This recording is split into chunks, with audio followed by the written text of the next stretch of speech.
আমাদের প্রশ্ন সঠিক হয় নাই, তবু যেহেতু যে প্রশ্নটি করেছিলাম আবার দেন একটু দেখি তারা কি বলে। হ্যাঁ না ঠিক আছে, আমরা আবারও নিশ্চয়ই এটি আবার জানতে চাইবো যে আমরা আরেকটি করব যে এটি আসলে উনার বক্তব্য নয় বা উনার বক্তব্যকে একটু মোচড় দেওয়া হয়েছে, যেটি ডক্টর শফিকুর রহমান একটু না ভালোই মোচড় দেওয়া হয়েছে।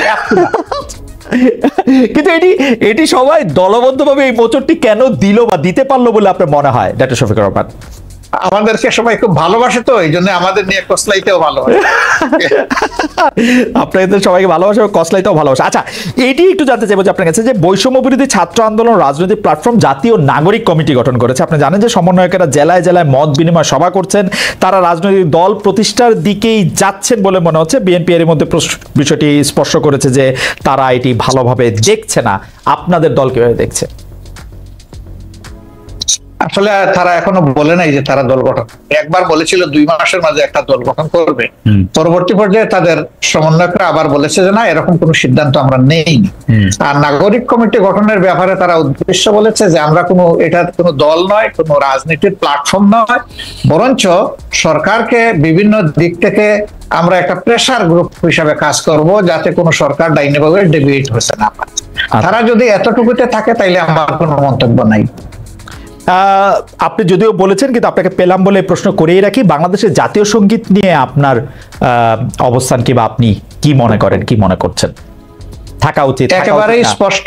জি, আপনার এই সময় একটা প্রশ্ন এসেছে বলে নিশ্চয়ই আপনি এই প্রশ্ন করছেন। জি, আমরা সাথে সাথেই কিন্তু আমাদের পক্ষ থেকে এটা ক্লারিফাই করেছি এবং আশা করি আপনি সেটা জানেন। আচ্ছা, আপনি যদি দর্শকদের উদ্দেশ্যে আবার একটু বলে দিতেন, দর্শকদের অনেকেই প্রশ্ন। আমরা যেটা বলেছি যে একজন সাবেক সেনা অফিসার, ঊর্ধ্বতন সেনা অফিসার, তিনি 8 বছর তিনি আয়নাগরে ছিলেন, মজলুম ছিলেন। তিনি একটা ভার্চুয়াল কনফারেন্সে দুটো কথা বলেছেন, একটা জাতীয় সংগীতের ব্যাপারে আর একটা মুক্তিযুদ্ধে হতাহতের সংখ্যা ব্যাপারে। তো আমরা বলেছি যে এটা তার বক্তব্য, আমাদের প্রতিনিধিত্ব নয়, এবং তিনি কোনো পর্যায়ে জামাতের সাথে সাংগঠনিকভাবে সম্পৃক্ত নন। তবে হ্যাঁ, তিনি আমাদের শ্রদ্ধার পাত্র এই অর্থে যে তিনি একজন মুসলিম মানুষ এবং তার জুলুমটা করা হয়েছে সম্ভবত তার পিতা জামাত ইসলামের সাবেক আমির অধ্যাপক গোলাম আজম ছিলেন সেই কারণ। তো এটা তো আমাদের জন্য ব্যথা এবং বেদনার কারণ। এটা আমি না, শুধু এটা গোটা জাতির অনেকেই তার ব্যাপারে সমবেতি বা করে, কিন্তু আমরা এটা পরিষ্কার করেছি যে তার বক্তব্য জামাত ইসলামের বক্তব্য নয়। ডক্টর শফিকুর রহমান, 2013 সালে গণজাগরণ মঞ্চ, পরে আবার তাদের বিপরীতে হেফাজত ইসলামী মাঠে নামে শাপলা চত্বরে সরকারের পতনের আন্দোলন, আওয়ামী লীগ সরকার কোনো মতে ঠেকায়। পরে আবার আওয়ামী লীগ সরকারের হেফাজতের মধ্যে এক ধরনের একটা বোঝাপড়া হয়, শেখ হাসিনা ইভেনচুয়ালি কওমি জননী উপাধি লাভ করেন। সরকারের মডেল মসজিদ নির্মাণ, কওমি সার্টিফিকেটকে এম এর সমতুল্য বলা, এগুলিকে আপনি কিভাবে দেখেছেন, কিভাবে দেখেন হেফাজতে ইসলামীর সাথে বা হেফাজতে ইসলামের এই কার্যক্রমকে জামাতে ইসলামী কিভাবে দেখে? আমি তৎকালীন সরকারের আচরণকে নিষ্ঠুর রসিকতা হিসাবে দেখি, নিষ্ঠুর রসিকতা। আর কিছু কি একটু ব্যাখ্যা করবেন বা একটু বলবেন যে কেন নিষ্ঠুর রসিকতা দেখেন? সরকারের আচরণকে একদিকে যেমন তাদেরকে সার্টিফিকেটের রিকগনিশন দিয়েছেন, তাদের একজন কওমি জননী বানিয়েছেন শেখ হাসিনাকে, এটা সমস্ত কওমি অঙ্গনের লোকদের বক্তব্য না। এবং যে মিটিং এ এই সরওয়ার্দী উদ্যানে এটা করা হয়েছে, সেখানে কিন্তু দেশের খ্যাতনামা প্রবীণ আলিমরা বলতে গেলে জানি নাই। তারা বহু চেষ্টা করা হয়েছে, চাপ দেওয়া হয়েছে, তারা সেখানে অংশগ্রহণ করেন নাই।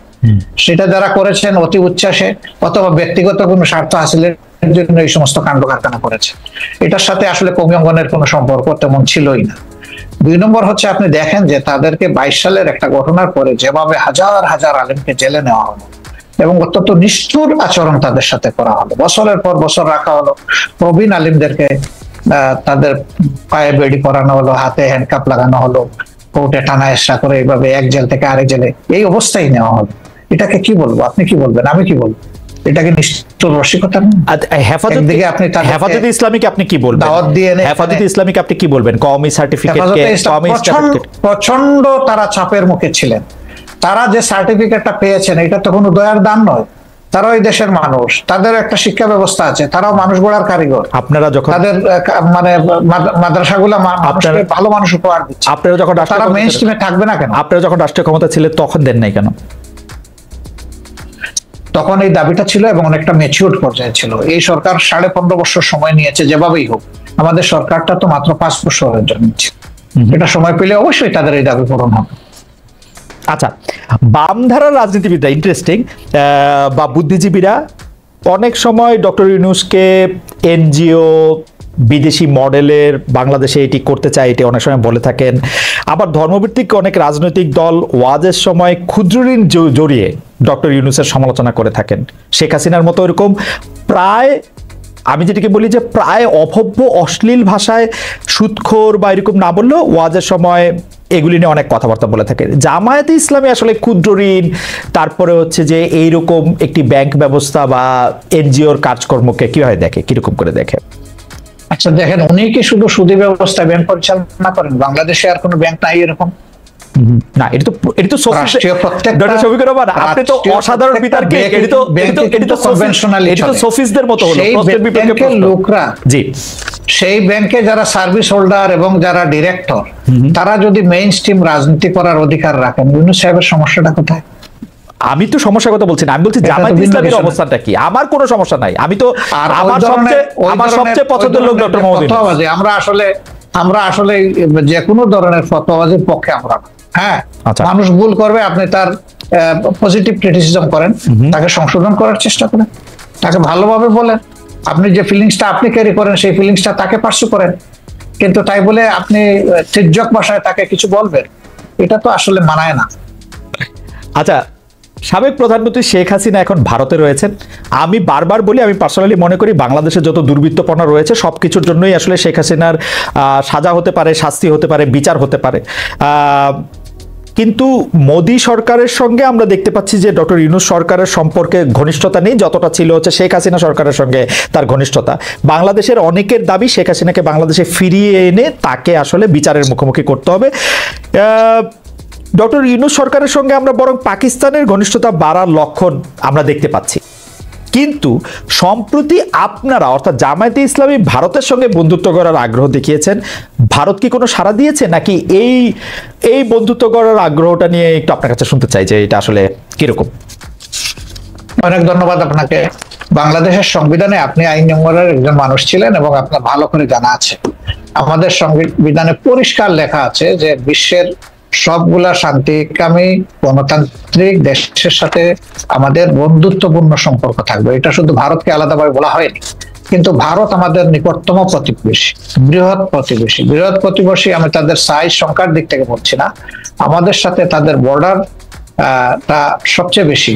অল্প একটু আছে মায়ানমার, বাকিটা আমাদের ব্যাপার। তো এই জায়গায় আমার প্রতিবেশী তো আমি বদলাতে পারবো না, যে কথাটা আমি সবসময় বলবো, প্রতিবেশী তো আমার প্রতিবেশী থাকবেই। প্রতিবেশী যদি শান্তিতে থাকে আমিও শান্তিতে থাকবো, আমি যদি অশান্তিতে পড়ে যাই আমার প্রতিবেশীও শান্তিতে থাকতে পারবে না। আমরা কেন অশান্তির দিকে যাব? উভয় প্রতিবেশী আমরা পরস্পর মিউচুয়াল রেসপেক্ট এবং ইকুয়ালিটির ভিত্তিতে যদি আমাদের কূটনীতিকে, পারস্পরিক সম্পর্ককে, দুই দেশের স্বার্থ সংশ্লিষ্ট বিষয়টাকে যদি আমরা সুবিবেচনায় নিই, এটা উভয়ের জন্য ভালো। সেই দৃষ্টিকোণ থেকে আমি আলাদা করে ভারতের কথা বলিনি, আমি সবার কথাই বলেছি। এবং যেহেতু তারা আমাদের নিকটতম প্রতিবেশী, সেই কারণে আমরা প্রতিবেশীর সাথে তাদের পক্ষ থেকে আমাদের পক্ষ থেকে দুই দিক থেকেই সুপ্রতিবেশী সুলভ আচরণটা আমরা পছন্দ করি, দেখতে চাই। মুক্তিযুদ্ধ একটি প্রসঙ্গ, আপনি আসলে খুবই ফরওয়ার্ড লুকিং মানুষ, কিন্তু আসলে আমাদের ইতিহাস দাঁড়িয়ে থাকে বর্তমানের উপর ভিত্তি করে, বর্তমানটা আবার ভবিষ্যতের ভিত করে দেয়। সেই জন্য আমি এটা বলতেছি। আপনি বলতেছিলেন যে আপনি আসলে আর কোনো বিভেদের রাজনীতি বাংলাদেশে হোক সেটি আপনি চান না, কিন্তু আপনি এখন দেখতে পাচ্ছেন যে যারাই মুক্তিযুদ্ধের, আমি বলতে চাই না যে আওয়ামী লীগ মুক্তিযুদ্ধের সপক্ষে ছিল, কিন্তু যারাই মুক্তিযুদ্ধের কথা বলেছেন তাদেরকে এমনকি কবরে গিয়েও আক্রমণ করা হচ্ছে, তাদেরকে আসলে গ্রেপ্তার করা হচ্ছে। বলা হচ্ছে যে মানে আমরা এই বিষয়গুলিকে আসলে কিভাবে ব্যাখ্যা করব? মানে যেহেতু তারা আওয়ামী লীগ সরকারের পক্ষে ছিল, বা মুক্তিযুদ্ধ তো আওয়ামী লীগ সরকারের একলার না, কিন্তু তারা আসলে বিভিন্ন ধরনের এইসবের সম্মুখীন হচ্ছেন। এইটিকে আপনি আর আসলে কিভাবে দেখেন? গ্রেপ্তার করা হচ্ছে, মামলা। আসলে দেখেন, তাদের উপরে আক্রমণ বা আইন হাতে তুলে নেওয়া, আমি আগেই বলেছি যে এটা আমরা সমর্থন করি। কিন্তু কেউ যদি পারপিট্রেটর হয়, যদি মানুষের উপর জুলুম করে, মানুষের অধিকার নষ্ট করে, যদি দেশের টাকা লুণ্ঠন করে বিদেশে পাচার করে, তাহলে তার তো বিচার হতে হবে। তার বিচার হওয়াটা উচিত। এটা এ কারণে নয় যে তিনি মুক্তিযুদ্ধের পক্ষের বা বিপক্ষের, বরঞ্চ যদি কেউ কিছু করে থাকে তাদের অন্যায় আচরণের কারণে তাদের সাথে এটা হচ্ছে। তাও আমরা বলবো যে এটা আইনের মাধ্যমে হওয়া উচিত, যথাযথ কর্তৃপক্ষের মাধ্যমে হওয়া উচিত, কারোই আইন হাতে তুলে নেওয়া উচিত নয়। এই জন্য আমরা এবারকার চেঞ্জের সাথে সাথেই আমরা একটা আহ্বান জানিয়েছিলাম যে আমরা আইন হাতে তুলে নেব না এবং আমরা কোনো প্রতিশোধ নেব, বরঞ্চ আইনের কাছে আমরা যদি কাউকে মনে করি যে সে অপরাধী বা দুষ্কৃতিকারী, আমরা আইনের কাছে তাকে তুলে দিতে সহায়তা করব। এটা কিন্তু মুক্তিযুদ্ধের কারণে না, এটা তাদের অপরাধের কারণে না। কিন্তু তাদের সামনে আসলে ধরেন বড় দুর্নীতিবাজ, বড় স্পেসিফিক তার বিরুদ্ধে অভিযোগ রয়েছে, সেটি নিয়ে আমার প্রশ্ন না। কিন্তু দেখা গেছে যে মুক্তিযুদ্ধ নিয়ে বা জামায়াতে ইসলামের বিরোধিতা নিয়ে যাদের অবস্থান ছিল তাদেরকে এখন সাংঘাতিক হেনস্থার সম্মুখীন হতে হচ্ছে। আপনারা বলছেন যে আপনারা প্রতিশোধ পরায়ণ নন, কিন্তু আমরা এক ধরনের প্রতিশোধ পরায়ণতাকে এর মধ্যে দেখতে পাচ্ছি না। বারবার বলাও হচ্ছে, মানে সোশ্যাল মিডিয়া দেখি যে তখন আমাদের বলেছে এর সাথে আমাদের একজন সমর্থক জড়িত, নেতা কর্মী জড়িত থাকা তো দূরের কথা, একজন সমর্থক